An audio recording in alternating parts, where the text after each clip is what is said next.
the Partnership for Southern Equity to catalyze land use development. First off, I want to just introduce myself. My name is Helen Chin. I'm the president of the Communities First Fund. And before we even dive in, I think it's, given the space that we're in, it would be great for us to just take a moment and really acknowledge the complicated and sometimes unrecognized history of the legal and immoral land appropriation and exploitation that has happened within the United States. For me, I live in New York, and I am on land that was traditionally an unceded ancestral lands for the Munsee Lenape folks. And joining me and my panelists, we have an array of folks from all across the United States. So just close to us, we have Nathaniel and Ryan. They are joining us from Atlanta on which was traditional lands of the Muskogee people. And y'all, okay, good. Nathaniel gave me the thumbs up that I said that right. And we also have Rob, who is joining us from Portland, Oregon, which is the traditional lands of the Cowlitz and the Clackamas people. And then rounding us out is Julian, who is tuning in from Cambridge, Massachusetts, which is land that was occupied by the Wampanoag and Massachusetts folks. We acknowledge that across the country, Indigenous cultures and people who have lived on these lands for many generations prior to and since colonization, many of them have been, their power has been eroded in such a way that their cultural ties have been taken away from the land that they were so connected to.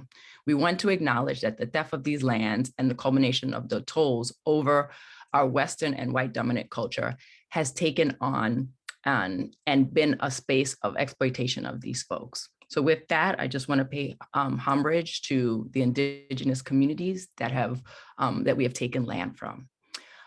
With that, I'd like to transition now into our conversation. As I mentioned at the top of this, I'm really excited at being part of this conversation. I have been a long-term champion of EcoDistrict and the Partnership for Southern Equity. I first started partnering with them early on in their inception, first as in my role as the Director of Sustainable Environments at the Cerna Foundation, and then being a peer with them over the years and a practitioner, given my background on land use and land use planning issues. For many of us working in this sector, the thing that has been most interesting to me is that, and what I hold is that what I've been able to bear witness after a 20-year career, working in planning on land use issues, on community development, and on transportation issues, is that the power of land use. It can transform communities. On the one hand, it has supported the sustainability and the ability for communities to thrive in a resilient way. But on the other hand, land use practices and the built environment has been used as a tool, as a means to segregate, oppress communities, to cut them off from economic opportunities, and even to strip them away from their culture. To address the legacy of inequities associated with land use and infrastructure investment decisions, we need to weave together a justice framework that works to repair and to heal the past harms and position communities that have often been at the end of these atrocities to be in a position where they have the ability to self-determine on how their communities will shape and prosper. So to that end, I am really excited to be able to pull in this panel together to have a conversation of what does it actually look like to apply a just framework on how we think about land use. And in addition to that, really think about what does merger actually means. It is actually the evolution of much of the land use work that you guys have been doing with now this undergirding and this weaving of racial equity. As I pull folks into the space, I want to first introduce Nathaniel Smith, who is the founder and chief executive officer and CEO of the Partnership for Southern Equity. Joining him will be Rob Bennett, who is a just growth consultant with the Partnership for Southern Equity, as he is transitioning as the former CEO and founder of EcoDistricts. We will also have Julian Ackerman, who is a professor at the Urban and Environmental School of Planning. I don't know why I'm stumbling over that. I went to Tufts. I should get this right. So he is a professor at UEP Brown House in the House, which is the Urban Environmental Policy and Planning at Tufts University. And he is a former board member of EcoDistricts.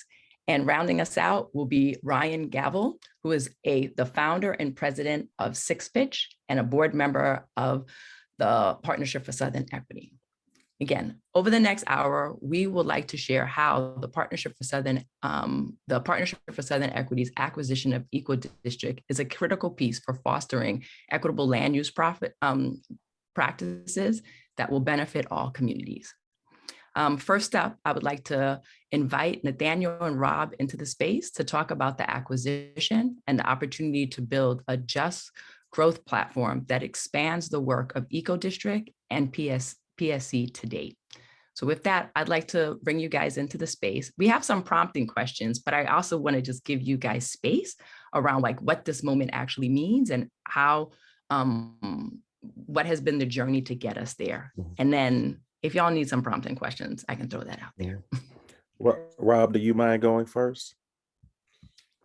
Sure. Well, welcome everybody. Thank you, Helen, for hosting this. This is a wonderful group that I'm surrounded with today, which I think speaks to what Nathaniel and I think envisioned as we started to talk about EcoDistricts joining PSE.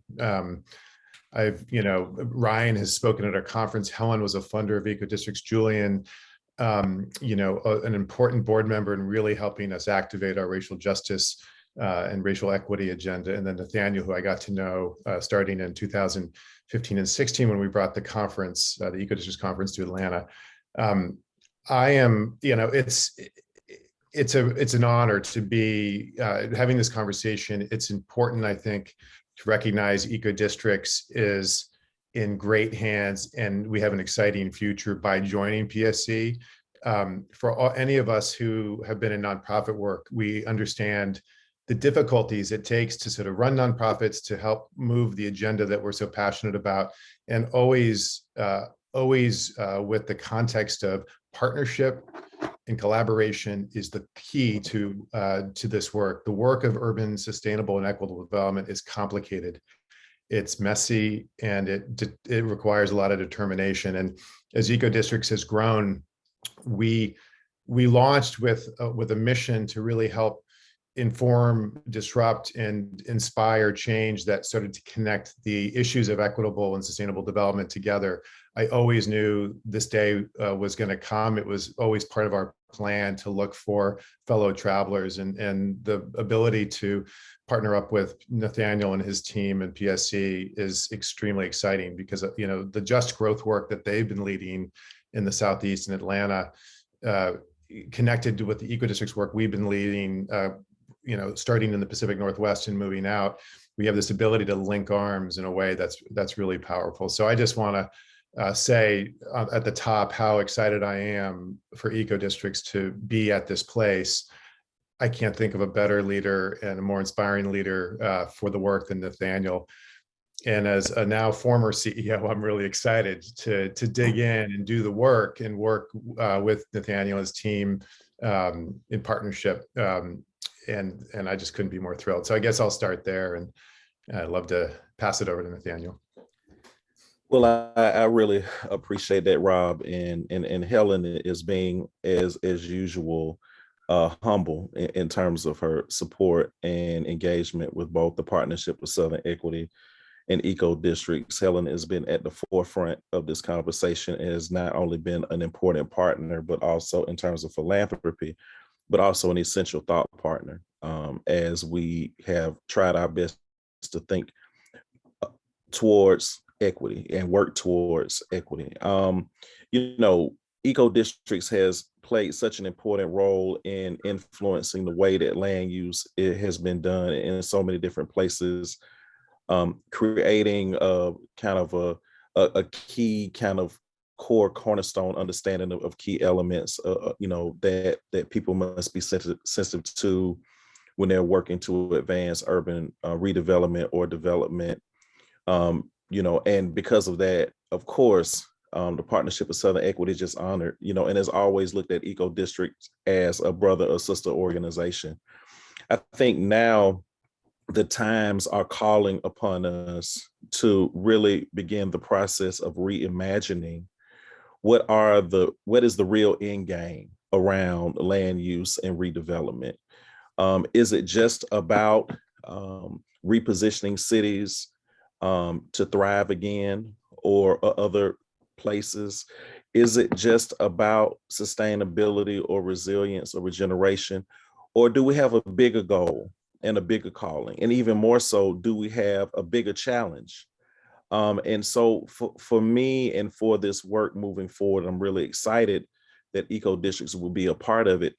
How do we begin the process to advance an agenda that is not just focused on sustainability or resilience or balanced growth in planning, but an agenda that is centered on repair, that is centered in healing, that is centered in the understanding of the history of structural injustice, structural racism, and white supremacy that have consistently influenced our land use decision making.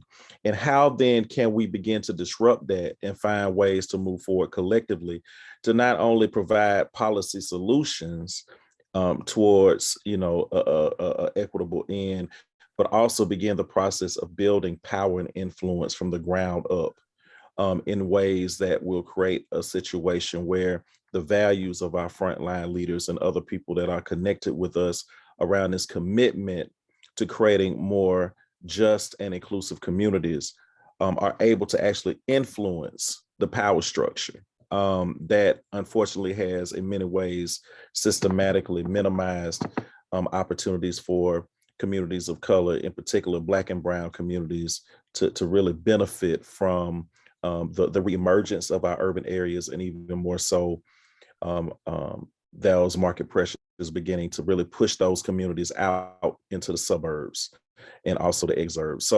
So again, I'm just excited about what the future holds, and I'm just really, really looking forward to being, of course, a good steward of the legacy of EcoDistricts, while at the same time pushing towards the needs of today and these critical and important times that we're in. Thanks for providing a little bit of context on how we've gotten to this spot. I know that many of the callers on the phone have touch points, whether it be with EcoDistrict or with PSE. And I think what folks may be holding is like what are some of the mechanics that will play itself out. So one question that I want to sort of pose to both of you is, how can PSE, like resident equity leaders, join forces with EcoDistrict accredited professionals to change inequitable state and local policy?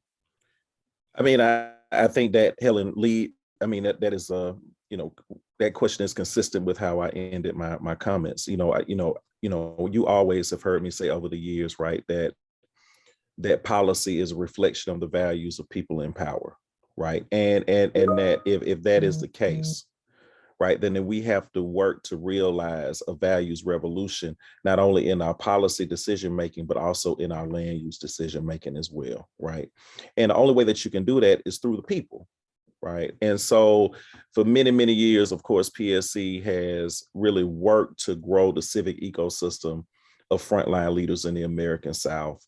And EcoDistricts has worked as well, right, to really establish these key protocols and work to ensure that folks have a clear understanding of what are the key ingredients that are required to create sustainable and equitable communities.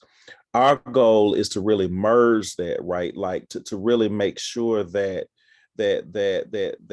we're able to not only give folks the key ingredients, but also make sure that they have the wherewithal and the agency to build power, and by way of that combination, begin to move forward to influence policy.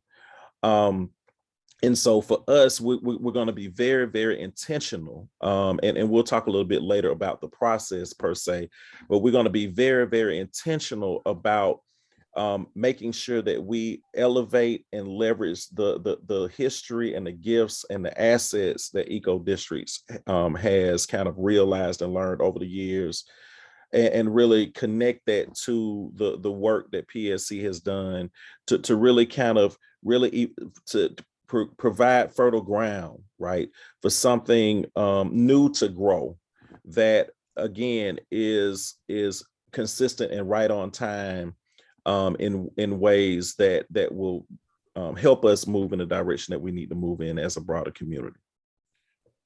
Yeah, and I think EcoDistricts historically has worked at the kind of organizational level and at the urban planning, design, development practitioner level, and the power of bringing PSE and EcoDistricts together, where PSE's sort of power building and resident leader approach is critical for community development. One of the key challenges we face in our work is practitioners interfacing with community in authentic ways, where power and decision making is different than it is in the built environment space and the infrastructure development space that we sort of traditionally see.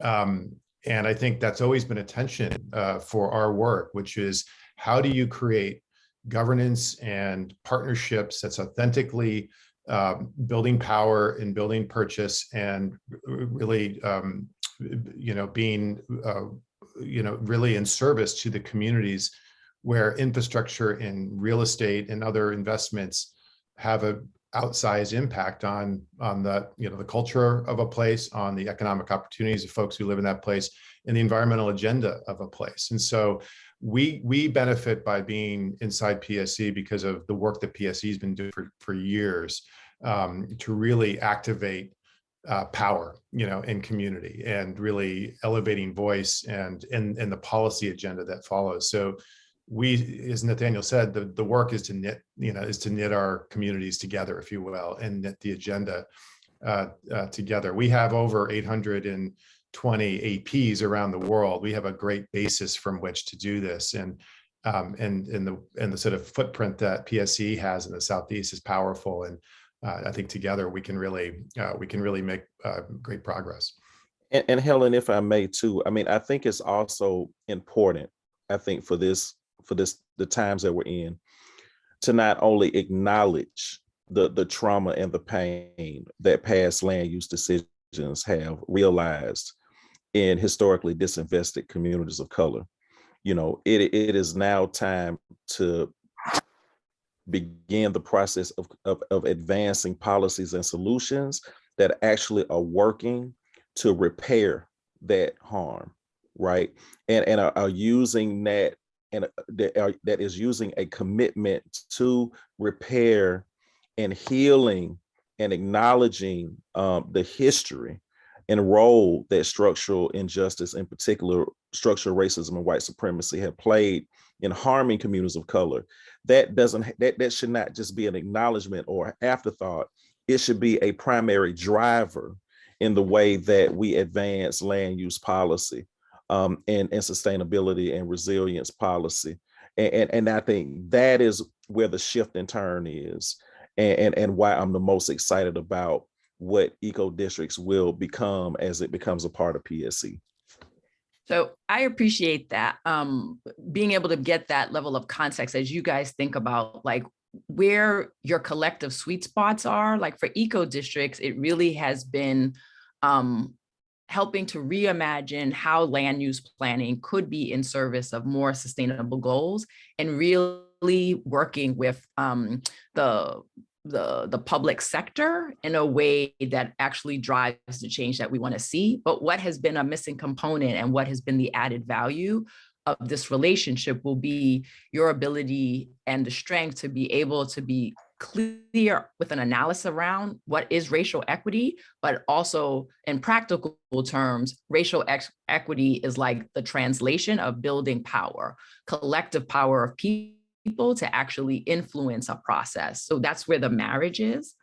And I think that creates a real opportunity, not just in the Southeast where you've been strong, but also where you've had a national platform in order to have these conversations. Some questions are trickling in, and I'm going to weave that into what my next question is, spend about 5 minutes on that, and then we will transition to Julian and Ryan. But one of the last questions that I want to be able to ask is, PSE has a legacy of work in addition to just land use planning. Like, a lot of what you've done is also look at climate justice, about health equity. And one of the questions is, how are you thinking about the integration of the breadth of your work, which is really a reflection of, like, when you talk about being able to build power, the fact that communities of color have not had power, how that has translated is inequities around health, not being resilient when climate change actually is knocking at their door. So how are you thinking about that? And wait, I want to get one last question in there because somebody else asked. And the other question is thinking about, like, the examples of, like, how that work can live as we move out into the future. Like, have you done, started to experiment a little bit? And if not, like, then what are you envisioning it looking like? So I'll start with the first question, and it's really fundamental to the work of the Partnership for Southern Equity. As an organization, we believe that the people that are actually closest to the problem is also closest to the solution, right? It's really understanding and acknowledging and honoring the wisdom and the experiences of frontline communities, and really working to position them in a way to be co-creators of a new world that sees them as valuable and creates opportunities for them to reach their full potential. I always tell my staff, right, when we talk about the intersectional aspects of the work, or like my friend Elizabeth Salwin talks about, the multi-solving opportunities that we have. The people that we care about in communities don't have a utility problem in terms of the energy burden issue on a Monday, and the education problem on Tuesday, and the housing problem on Wednesday, and the jobs problem on Thursday. They have those problems every day together. So it's important for us to be intersectional in the way that we think about the work. And the primary way to ensure that is to make sure that frontline communities are at the table, and not just involved in the implementation side of the work, but of the design part of the work as well, and the strategizing part of the work as well. So I'm really excited about that, and being able to really leverage and honor the wisdom of community in designing and moving forward with a just growth agenda. With EcoDistricts engagement is exciting. What I will say about examples, one of the things that, so I give you two examples. One example, and I'll be quickly, is the internal shift in recently. We also have had an opportunity to have another powerful organization, Youth Empowered Solutions, to also become a part of the Partnership for Southern Equity. Youth Empowered Solutions is a national organization that is focused on advancing youth leadership for racial equity. And so we have been very intentional and committed to ensuring that the gifts that YES has brought to the organization influence every aspect of PSE, and at the same time that the work of PSE and the values of PSE are driving the work now of what we call YES for Equity. Right. So internally, that there is an example, and we're really, and Rob and I have talked a lot about it, in terms of what that would mean for EcoDistricts engagement in just growth, which will be the part of the organization that EcoDistricts is a part of. So we're very, very much committed to that. And there are many examples. I won't go into them in terms of the community. But I will say, which I think is even more important, that those examples and those leaders who have done a great job around the country in advancing a just growth agenda that is centered in racial equity will be invited, some of them, to actually engage in the reimagining of EcoDistricts engagement as in the work through PSE, and that we will be involved in a pretty robust co-design process where we'll be kind of thinking about and leveraging the best practices of other leaders to really guide the direction of eco districts and the work of our broader just growth agenda moving forward. Yeah, and just picking up on Nathaniel's comments, one of the wonderful opportunities with EcoDistricts coming to PSC is just that in the 3 other portfolios that make up PSC, or 4 now with Yes, that can be folded into the EcoDistricts Protocol. So the protocol calls out health and well-being. It calls out just opportunity or opportunity. It calls out, and has many of the key issues that PSC leads on. And so, a big part of our agenda is re-envisioning the EcoDistricts Protocol, very much linked into the portfolios that PSC has, and how we get to learn from not only Nathaniel's staff, but the community of practice around the portfolios, in making sure that the EcoDistricts Protocol and ultimately the programs to follow, AP and CERT and others that we've had, reflect that. So we get the benefit of coming in an organization that has a health equity expertise and has a economic opportunity expertise. So that really expands our bench, if you will, and I think our perspective. And to the examples, ultimately, I think what we're going to spend the next, handful of months with a large group of advisors and internal work is really thinking about those places of leverage. We've been focused in on, new practice at the community scale. So district or neighborhood led eco-districts projects in a variety of cities. That is showing a model of collaboration at the community scale, navigating the partnerships with those outside, often developers, city, infrastructure providers, et cetera, on what success looks like for them, what they're trying to accomplish.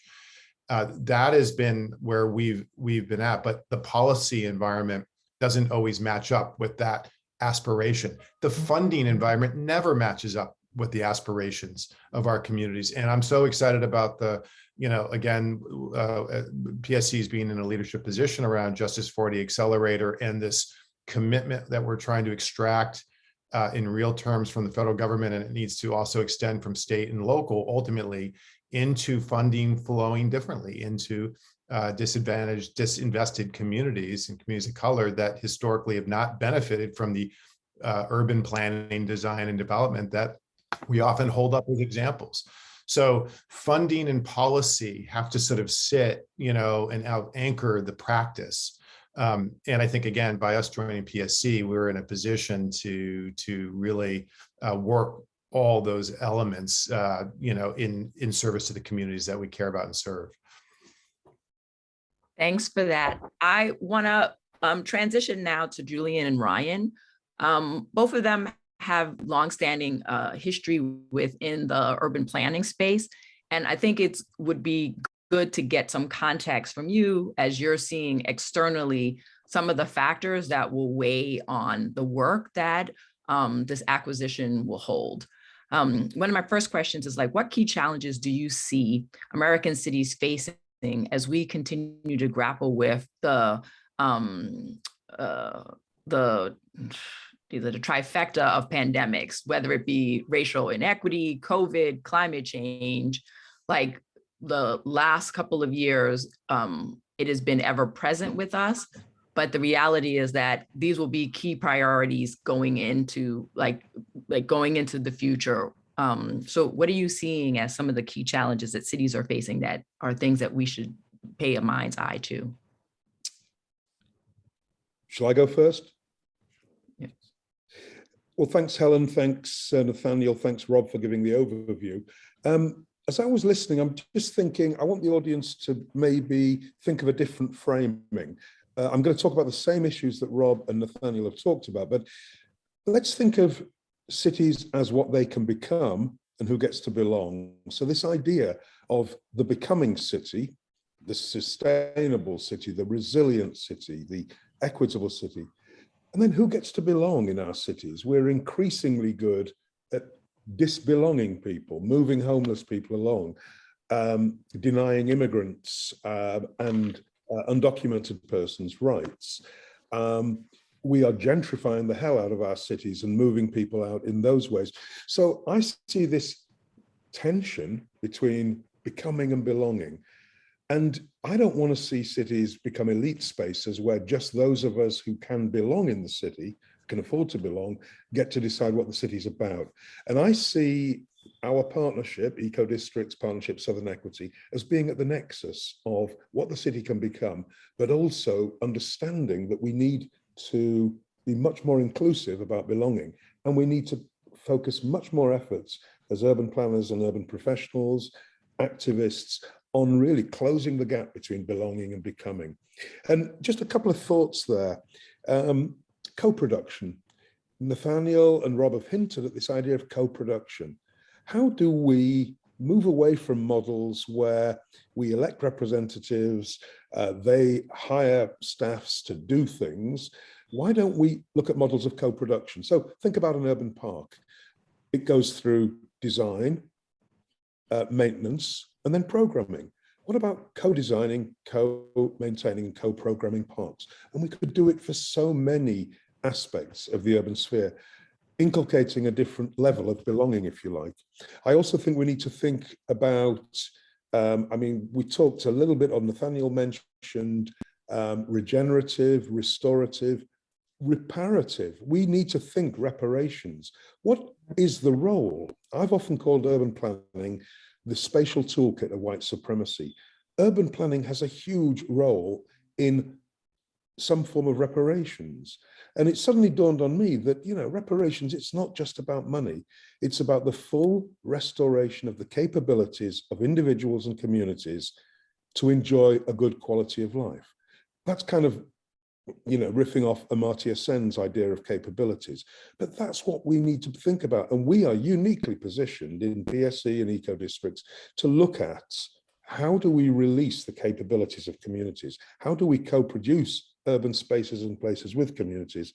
And how do we narrow that gap between belonging and becoming? So that's a little bit of a long way around saying it, but I really think that nexus, belonging and becoming, is where we need to focus our efforts.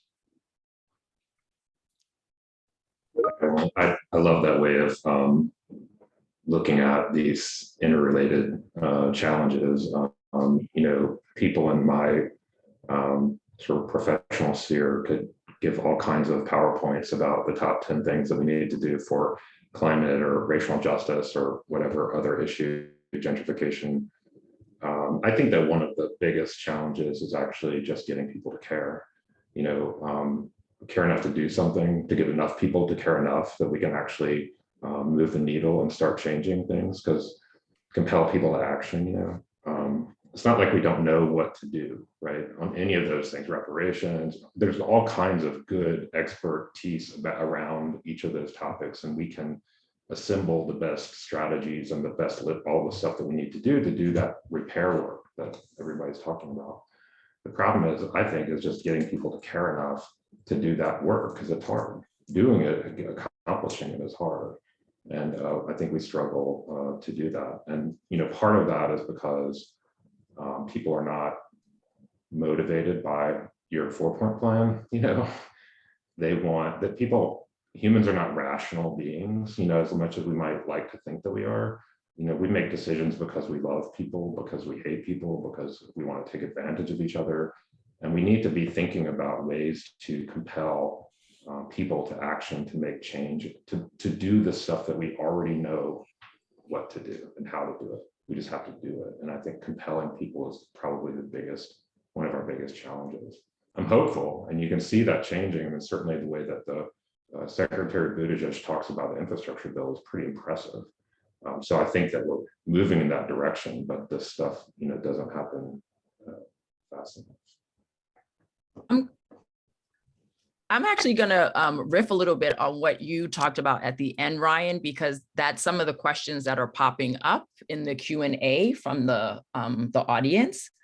There is this question of we inherently know what needs to be done, but to your point, what will compel people to do the right thing or to do things differently? Like, like that's the Holy Grail. Like, how do you actually get to that? But the other piece is, as Nathaniel said, is like inherently what we have is a system that is actually working in a way that allows for some to benefit and some not to benefit. So one of the folks in the chat has asked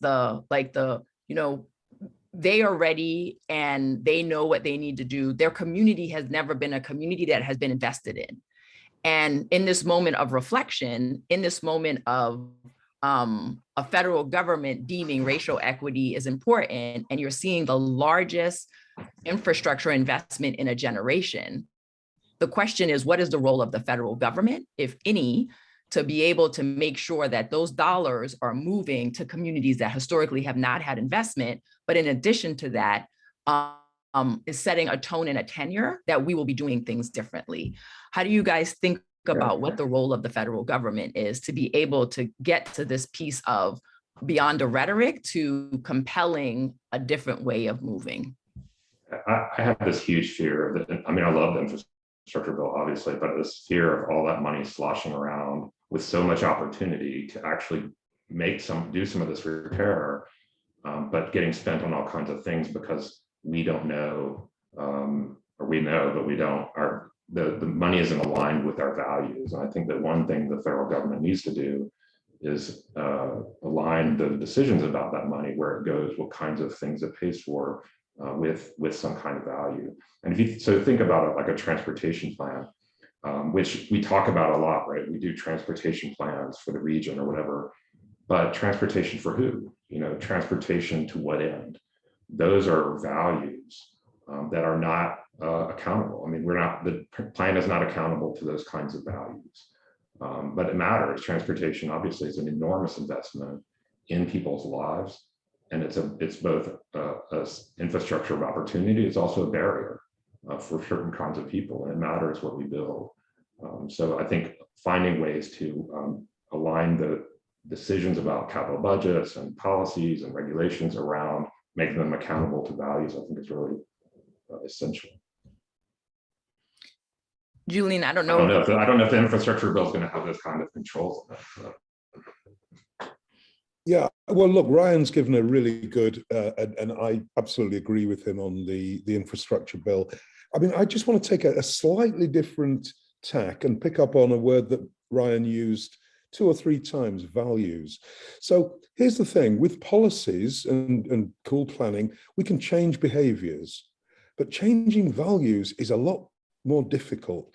And that requires that we change narratives.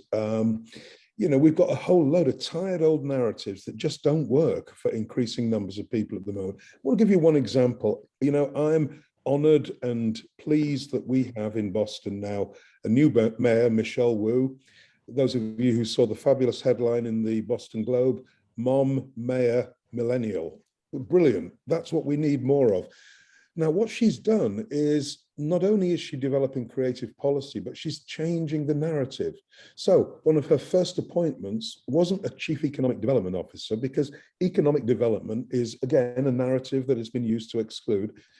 She's calling her chief the chief of economic opportunity and inclusion. Really, really important that we change the narrative. That brings people into ways of thinking about economics and the economy that is about opportunity and inclusion rather than development, which has passed a lot of people by.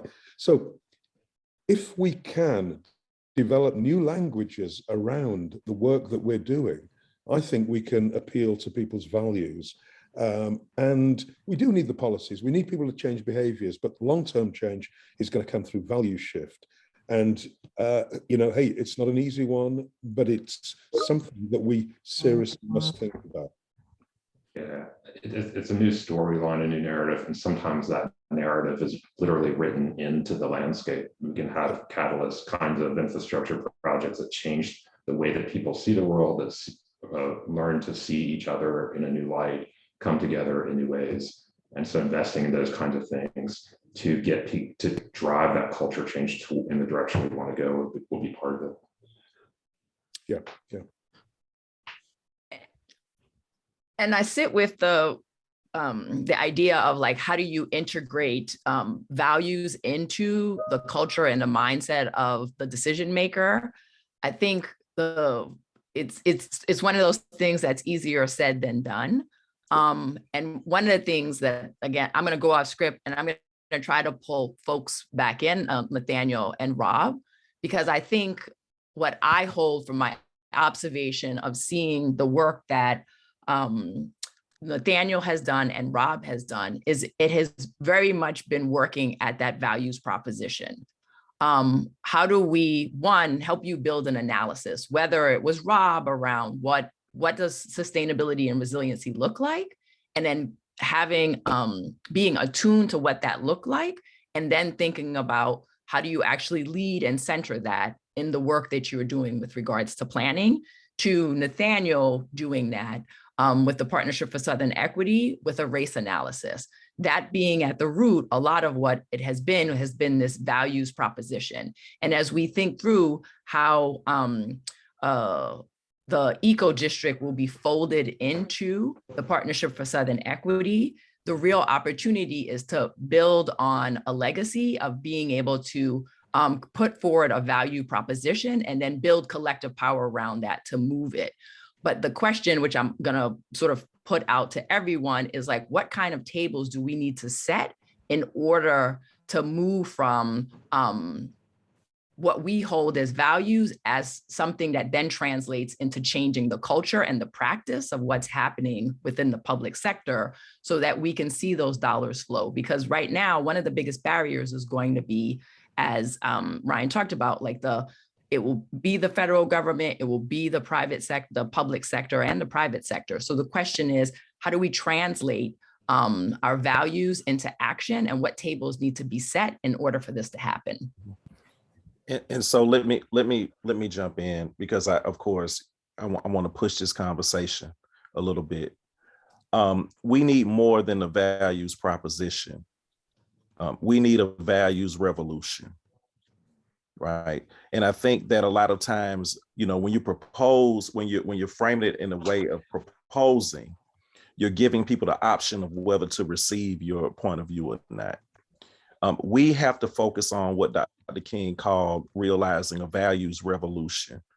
And that is going to mean that we have to fundamentally not only shift the way that we grow and really work to create an ecosystem of civic influence, but also at the same time push against systems and narratives that are used consistently to perpetuate the injustices that we're up against. So for a prime example, Ryan, one of the worst things in the world around infrastructure investments that help to perpetuate inequity is this idea of shovel ready, right? We know that time is the enemy of equity, right? So when we continue to use this language and accept shovel ready over shovel right, we continue to perpetuate these issues and these challenges. We also have to understand that the federal government in itself has been a major purveyor and player in advancing white supremacy and structural racism. We have to acknowledge that.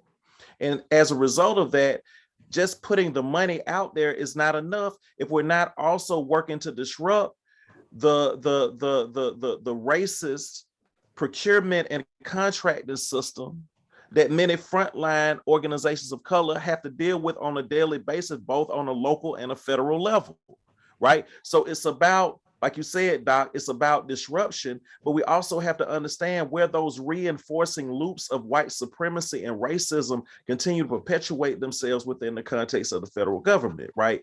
And the last thing is, we also have to fundamentally begin to look differently at the relationship between our communities and the federal government. I think one of the things in particular, so of course, for some folks on the call, they know about the work that we're doing around the Justice 40 Accelerator, trying our best to provide pre-development money to organizations led by folks of color and support, so they can make sure that they're able to compete for the federal dollars that are coming down the pipeline.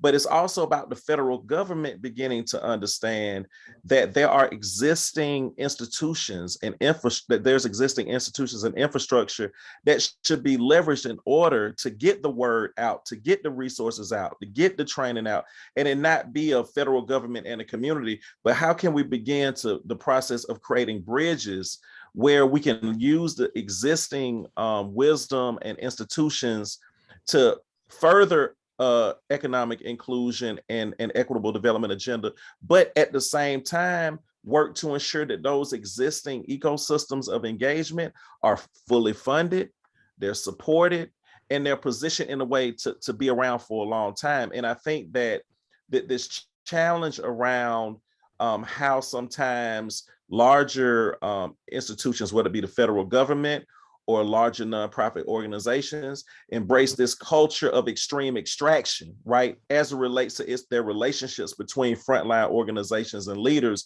we have to be willing again, that's why this conversation is not just about, it's about repair, right? And it's about healing, because if that is not a part of the work, then we can't really think of this as in particular the new investments in the federal government, as a way to actually put back, right, into communities what was taken out, for the past, I don't know, 80, 90, 100 years, So those are just some of my thoughts about that, Helen. I think. Go ahead, Rob.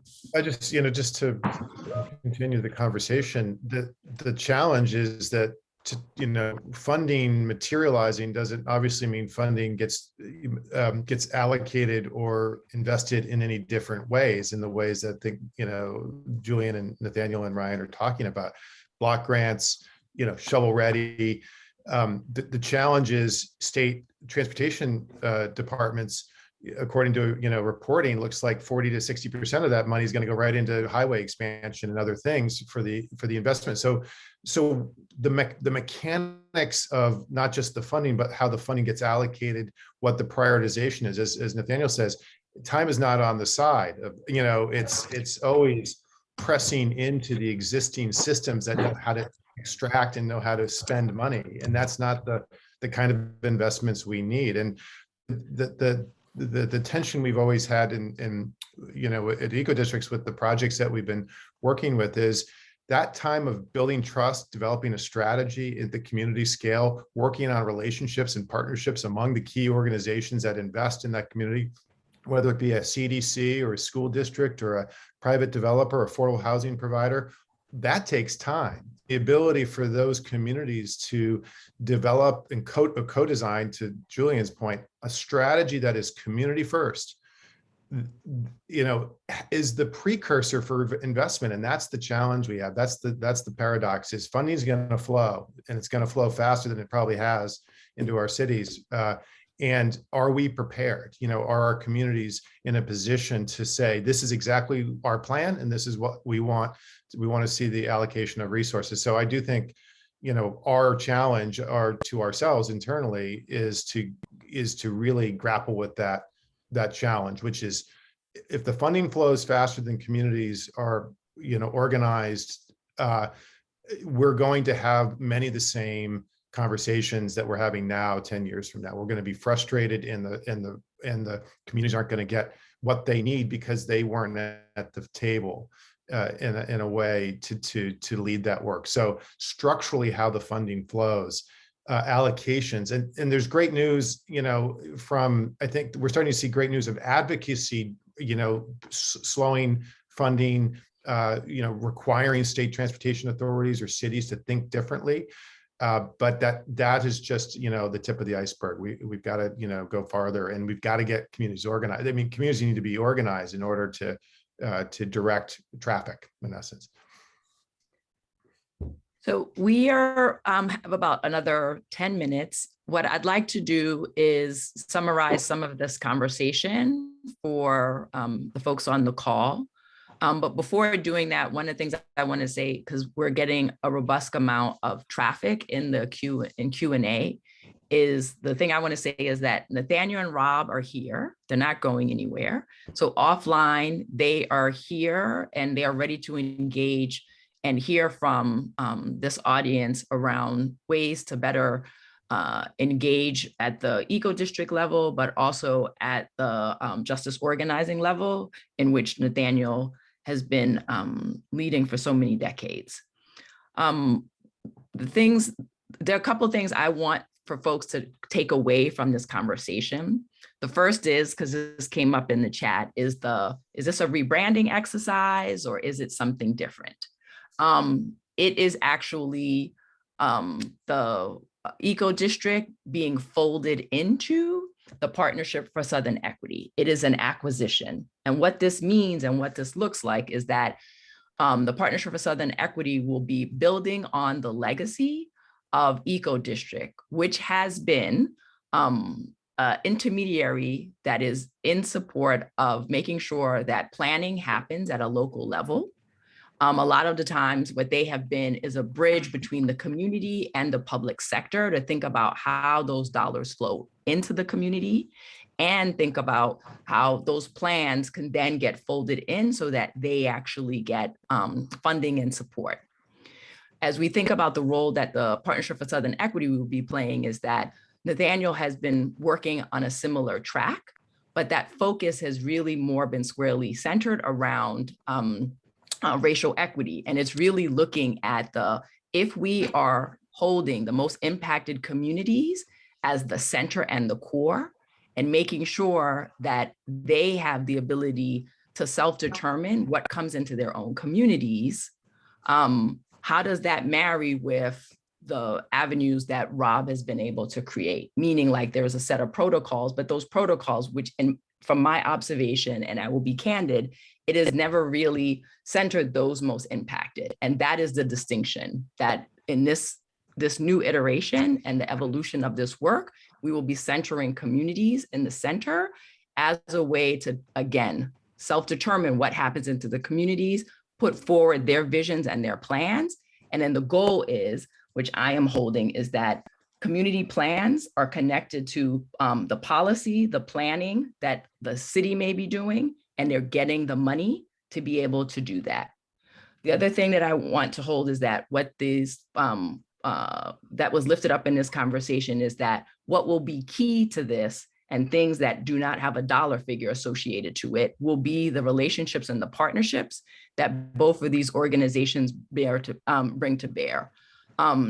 We will not get as far as we need to go to affect change without the relationship that are on the table. There are some questions in the chat around like are we partnering with X, Y, and Z? Like, can we partner with X, Y, and Z? What I would say is that, and Nathaniel sort of daylighted that a little bit, like he's in deep relationship with many of the folks who are thinking about how do we reimagine planning in a way so that it is more equitable. So whether it is a policy link, whether it is a climate justice alliance, like he's in deep relationship with many of those organizations. And what I would say is that they are working in formation to think about like, how do they use this moment to be transformational, to reimagine how infrastructure dollars are spent, not as sort of as a pass through to some communities, but actually in this moment, a way to repair and to heal some of the past ways that dollars have been weaponized against communities. I would say like that's one of the things that will be critical to the work that they will be doing. And then the last thing that was a key takeaway from me is thinking about like how to be able to build collective power in a way that actually transcends just some of these transactions. Much of the work that the Partnership for Southern Equity has been doing, and I think that will come to bear here, will be the fact that they have been in formation with many movements, thinking about how to build collective power in a way that that power can then be deployed for community planning or for like climate. Some of the other work that's happening within the Partnership for Southern Equity is around climate justice work, just energy, and there's also an economic development track that is there. But what is the thing that grounds that is being able to build the collective political and economic power within the communities that they work with. So those are like some key takeaways I want you guys to be able to hold to see like why this fit is actually a good fit, but also understanding in this moment why we need those relationships, why we need the bridging between sort of what has been an innovative way of thinking about how planning should happen with a racial equity framework and how we think about being able to build collective power. With that, I'm going to kick it to Nathaniel to be able to provide some closing words, but also some framework around like the just growth agenda that they'll be moving forward with as part of the Partnership for Southern Equity. Thank you, Helen. And as always, you've done an excellent job, and I'll be as brief as I can. First and foremost, I have to acknowledge the fact that this would not have happened if Rob and I did not have an authentic friendship and relationship. You know, I always lift up the importance of change and how change in actuality only moves at the speed of trust. You know, this is not a shotgun union, right? This is something that happened organically. It came from conversations about how we both wanted to show up in the world, and how there was a feeling that at this moment that the work needed to be advanced in a way that PSE has been advancing the work, and that EcoDistricts had to be an important part of that, and an important part of the movement moving forward. So I just wanted to make sure that people understood that this opportunity was realized through a relationship that Rob and I had. Number two, I know that there are some concerns. Yes, you know, the Partnership for Southern Equity is based in Atlanta.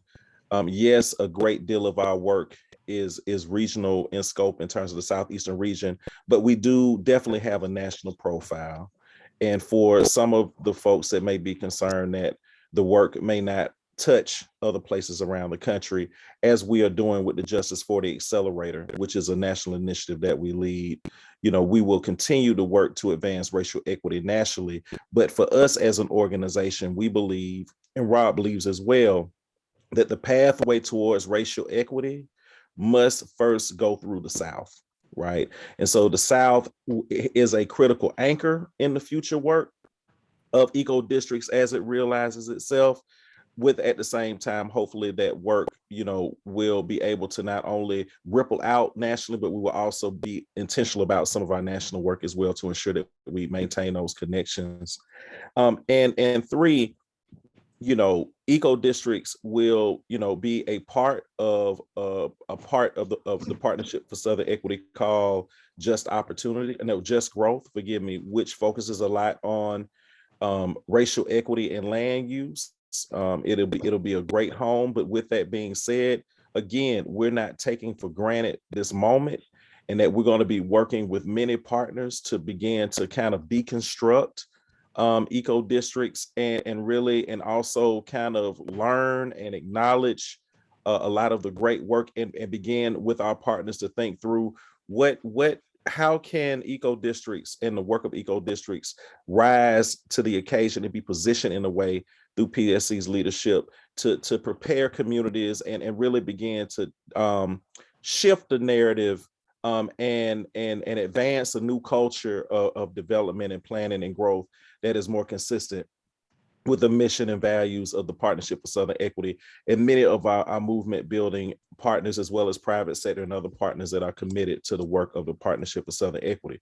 You know, we cannot do that without your engagement in some, you know, by staying involved. If you're a part of EcoDistricts before or a part of PSE's ecosystem, what I would ask you all to do is just to be patient with us a little bit. I mean, we are going to be working to kind of realize something new.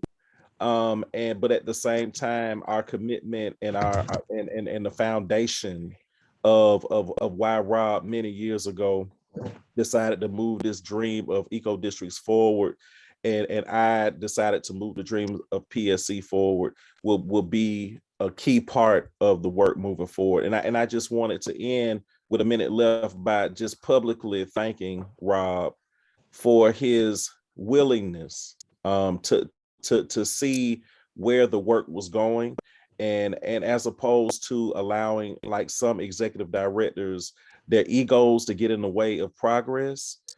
He was able to understand his value to the field and how he could play a role in helping to contribute and further the movement in a way that some people may not have been able to see it because other things may have gotten in the way of doing that. And I just wanted to publicly thank Rob for being willing to do that and to trust my leadership and trust the partnership of Southern Equity as the vehicle for working to move this work forward. So I just want to publicly thank you for that, Rob. Thank you, Nathaniel. That's very kind. And, I think this conversation shows the need for, needs for EcoDistricts to evolve and to emerge in a way that, while we've had the values, the capacity, the knowledge, and the systems that PSE brings to the work is critical. It's where we need to be. And I guess I want to also thank Ryan and Julian for their work on our boards and leading. I think we may have lost Helen. Yes, so Helen had to go, and so I was just going to kind of jump in and just give Ryan and Julian an opportunity to just, if they had any final thoughts or reflections about moving forward in their particular roles. Ryan, you serve on PSE's board. Julian, of course, you served on EcoDistricts board, but both of you all are giants in this space. Any thoughts or reflections before we close out? Just one really quick issue that we haven't had a chance to talk about. The next generation of urban planners, I want them to look like me and you, Nathaniel, male and female. We at Tufts have just started a program, partly funded by the Barr Foundation, called REP, Racial Equity in Policy and Planning. And you can go to our website and look at it. We're going to be giving 5 free rides to BIPOC students, disadvantaged students. The Barr Foundation money is going to provide for conferences and other enhancements of their college experience, because we recognize that we're getting a lot of BIPOC students applying, but we're an expensive private university. So I want us to think about how PSE, how the partnership, the acquisition can help bring forward the next generation of planners who look like and think like the communities that they serve, because at the moment, that's not the case. Like we say down south, let the church say amen. Ryan?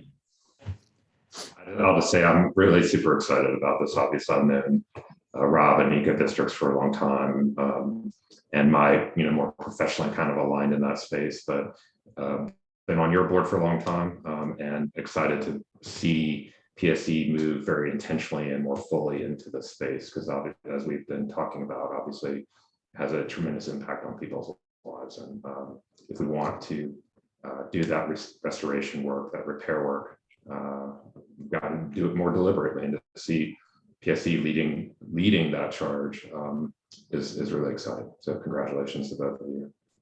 Thank you, Ryan. And so, for the folks that have dialed in, thank you for I know your time is valuable. Thank you for investing your time in this discussion. I'm just as excited now as I was when we initially had these conversations that began this journey that Rob and I have chosen to take together. Have a wonderful, wonderful day and an even better remainder of the week. And stay connected to us, and we'll have new updates as this evolution continues. And we'll be talking to you all real soon. Have a great day. Thank you all.